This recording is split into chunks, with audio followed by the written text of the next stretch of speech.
శ్రీ గురుభ్యో నమ. శ్రీ మహాగణాధిపతయే నమ. శ్రీ లలితా మహాత్రిపుర సుందరియే నమ. అందరికీ నమస్కారం. మనం లలితా సహస్రనామంలోని 27వ నామమైన నిజ సల్లాప మాధుర్య వినిర్భర్సిత కచ్చపి అనే నామానికి అర్థాన్ని తెలుసుకోపోతున్నాం. ఇదంతా కూడాను ఒక్క నామమే, విభజించి పారాయణ చేయరాదు. ఈ శ్లోకంలో వసిన్యాది వాగ్దేవతలు అమ్మవారి యొక్క మృదు మధురమైన వాక్కుల్ని వర్ణిస్తూ ఉన్నారు. అమ్మ యొక్క స్వరం ఎంత మధురంగా ఉంది అంటే వింటున్న కొద్దీ వినాలనిపిస్తుందట. లాలిత్యంగా ఎంతో మృదుగా ఉంటాయట అమ్మవారి యొక్క పలుకులు. ఆ స్వరంలో మాధుర్యం ఇలా ఉంటుంది, దీనిలాగా ఉంటుంది అని పోల్చి చెప్పడానికి ఈ సృష్టిలో మరి ఏదీ లేదట. అంటే తేనెలాగా తీయటి స్వరమును, పువ్వులాగా మృదువుగా ఉంది అను ఉపమానం చెప్పటానికి ఏదీ సరిపోదట. ఎందుకంటే ఈ ఉపమానంగా చెప్పటానికి ఇవన్నీ కూడాను ప్రకృతి జనితాలు, శాశ్వతమైనవి కావు కదా. పైగా తేనెతో పోల్చటానికి తేనెను కొంచెం మనం తినగానే మనకి వెగటు భావన కలుగుతుంది. పువ్వులాగా మృదుగా ఉందని చెప్పటానికి పువ్వులు కూడా కాసేపటికి వాడిపోతాయి.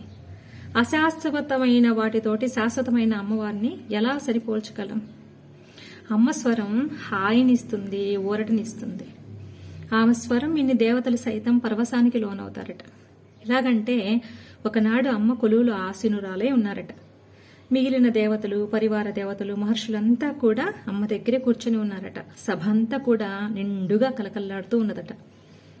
ఎవరికి తోచిన విద్యని వారు అమ్మ ఎదుట ప్రదర్శిస్తూ ఉన్నారట.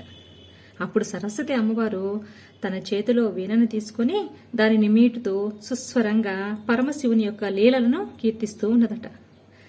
సాధారణంగా ఏ స్త్రీకైనా తన భర్తని పొగిడితే చాలా సంతోషపడుతూ ఉంటుంది కదా. అబ్బా, అమ్మవారిని పొగిడేశారు అని తెగ మురిసిపోతుంది కదా. అదేవిధంగా పరమశివుని యొక్క శౌర్యాన్ని సరస్వతి అమ్మ కీర్తించేసరికి అమ్మ పరమ సంతుష్టురాలైపోయి ఆనందం తట్టుకోలేక సాధు సాధు అని అన్నారట. సాధు సాధు అంటే బాగు బాగు, చాలా బాగుంది అని అర్థం. ఆ ఒక్క మాటకే సరస్వతి అమ్మవారు ఆశ్చర్యపోయారట.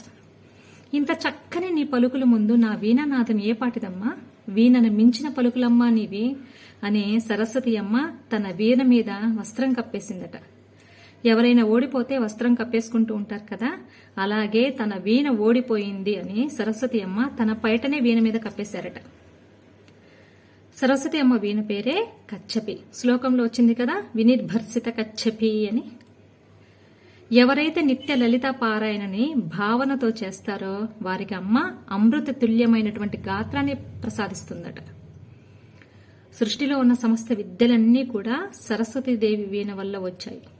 కానీ సరస్వతీదేవి వీణ కంటే మించిన మాధుర్యం అమ్మ గొంతులో ఉంది. అంటే అర్థం, ఈ విద్యలన్నిటికీ మూలం ఆ జగన్మాత అయిన లలిత అమ్మవారే. ఇప్పుడు మనం చెప్పుకున్న సంఘటనని మనం కళ్ళు మూసుకొని భావన చేసుకుంటే, చింతామణుల మందిరంలో ఆసీనురాలై తాంబూలం చరవణం చేస్తూ కడిమి పూల గుత్తులను ధరించి తన కళ్ళ ఎదుట జరుగుతున్న నాట్య సంగీతాలను ఆస్వాదిస్తున్న ఆ లలితా త్రిపుర సుందరి అమ్మవారి యొక్క రూపం మన కళ్ళెదుట సాక్షాత్కారం అవుతుంది.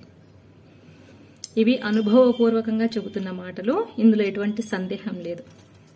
కనుక ప్రతి ఒక్కరూ ఈ దృశ్యాన్ని ఊహకు తెచ్చుకొని అమ్మ కరుణని అనుభవపూర్వకంగా ఆస్వాదించాలని కోరుకుంటూ మరొక నామంతో మళ్ళీ కలుద్దాం. సర్వం శ్రీ జగదంబ పాదార విందార్పణమస్తు. స్వస్తి.